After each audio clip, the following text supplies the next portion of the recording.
Pauline in Milwaukee from Blue Jasmine Floral, contributing for Florist Review magazine. Today I'll be showing you how to do a beautiful floral installation using water sources.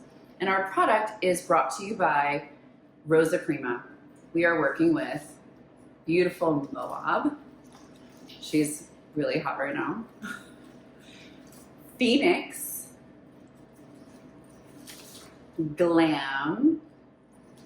Now we have a spray rose variety called Sahara Sensation. This one's really wonderful because you have several heads on it and the heads are so large, so you get a lot of kind of coverage with these. And some really beautiful white ranunculus. To supplement our beautiful design today, we were using some locally sourced crepe myrtle, maybe some other foliages and other goodies in there, as well as all water source mechanics. Stay with me and I'll show you all about how we do this with water and how to create this beautiful meta looking floral install. Okay, so today's mechanic is going to be based in water. I am using several different types of rectangular planter boxes. I have a porcelain one here, we have some cement ones. I also have some clear plastic ones. So it's really up to you which ones you want to choose. I just suggest using something long and low. Pack it in with chicken wire. You're gonna secure it with some clear tape. Make sure you get the perimeter so that we don't, have our chicken wire moving anywhere. And you are all set with your mechanic. Today I'm going to be using about 4, maybe 5 of these guys, and we're gonna layer them using pedestals to range our heights. I'm gonna start the first planter box with the crepe myrtle. So this could be any foliage you want. And this is really just to give us a base layer. So I'm gonna start on the edges, and then I will layer in some of the beautiful roses. So you wanna really anchor this in and give it some height. And as I layer this in, I'm keeping in mind that I need room for flowers, so you don't want to pack it too much with greenery. But I want to give it some healthy, sturdy stability. So that way our flowers have some place to go. Also, these are going to be front facing because we're against a wall. This is great for these kind of single viewed installations. If it is being viewed from both sides, then you would just design it 360. Just about done here. We're gonna add a couple more pieces.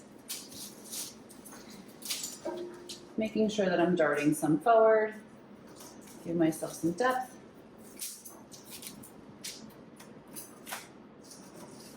And like I said, definitely leaving room for some of that beautiful product. I'm gonna start with the Glam roses because they have this beautiful, bright, punchy color. So I'm just gonna cluster some on this side and kind of continue through to make sure that I have enough to really give them a statement, really make them shine. Here we go. And I'm going to make sure that I am layering. Just like our pedestals, they're gonna be at different heights.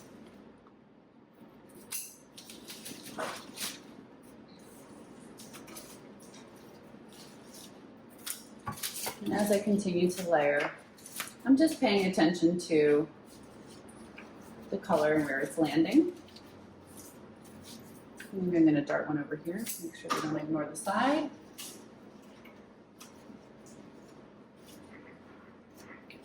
To continue now, I'm going to do a little bit of a transition color. So I'm going to do some of this gorgeous Moab. This is actually a reflexed one, so all the petals have been bent back.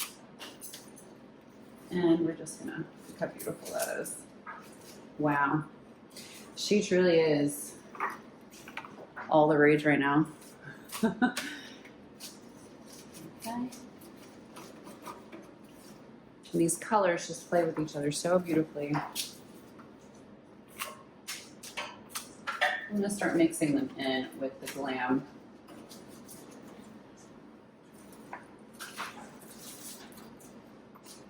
Little by little, start creeping them in.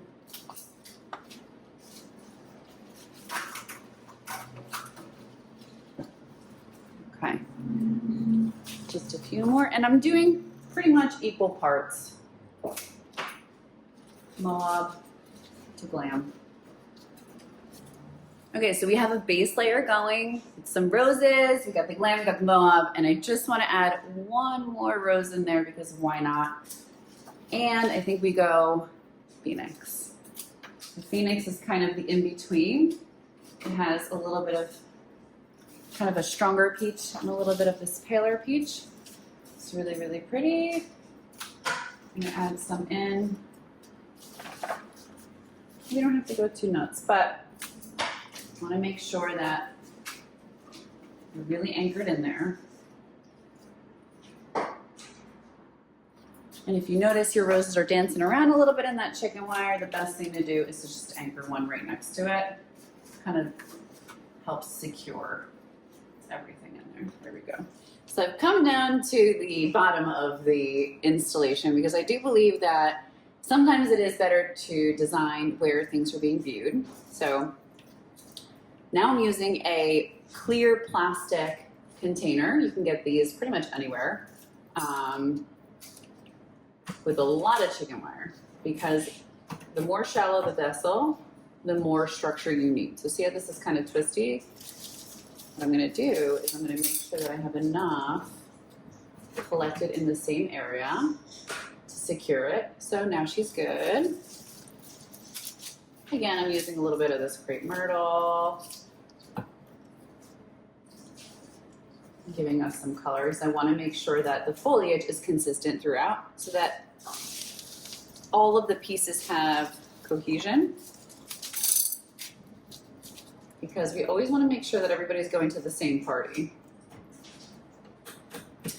And for this one, I'm going to maybe make a little bit of a lighter palette using the Phoenix roses, the Sahara Sensational rose, and some of that white ranunculus. So I'm gonna just do a dusting. Again, we're gonna really just play with the placement here. I always say, if it has a long stem, use it. Enjoy that long stem. We wanna make sure we design the bottom. And the biggest thing here is to, like I said earlier, really concentrate these flowers. We want to make sure that they make a statement, and that we have enough for them to really, really, really show their beauty. Okay, so we have a bunch of Phoenix in there. Let's start with some of the Sahara spray. So see, you have a ton of heads on here. For a floral installation, I do sometimes use the heads individually to plug them in by themselves. Because why not? We're just gonna, I really love how this kind of burgundy berry is making the lightness of this spray rose even more beautiful.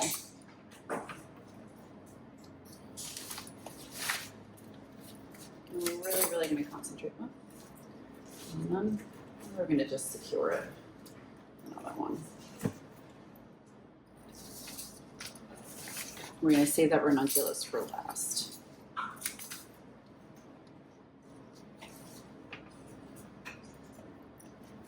Don't forget to design the back, even though this is being viewed from the front. Right, we want to make sure that the back has a little bit of party going on there too. And just a few more Phoenix.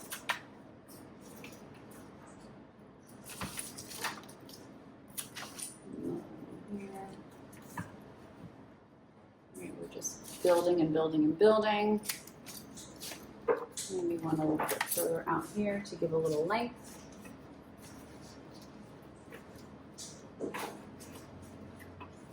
Okay.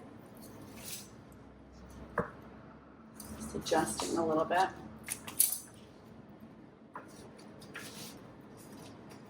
All right, so like I said, I really want the Phoenix here to be the star.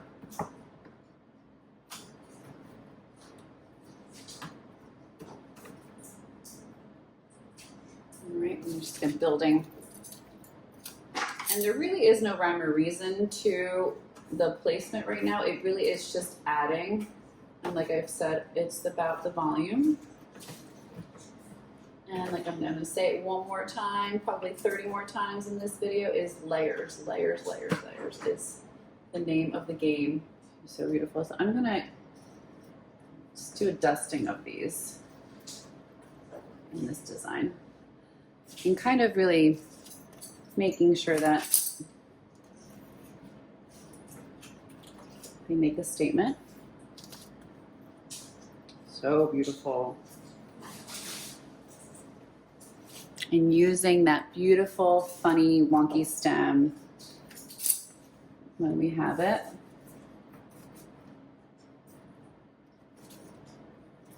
Okay.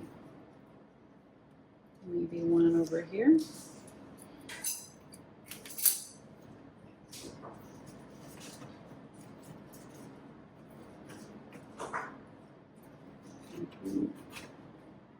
There we go. Just a happy little ranunculus peeking through.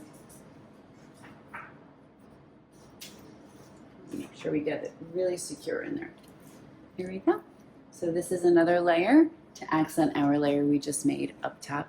We're gonna make a few more and then we'll go over how to place them and how to really make this feel immersive.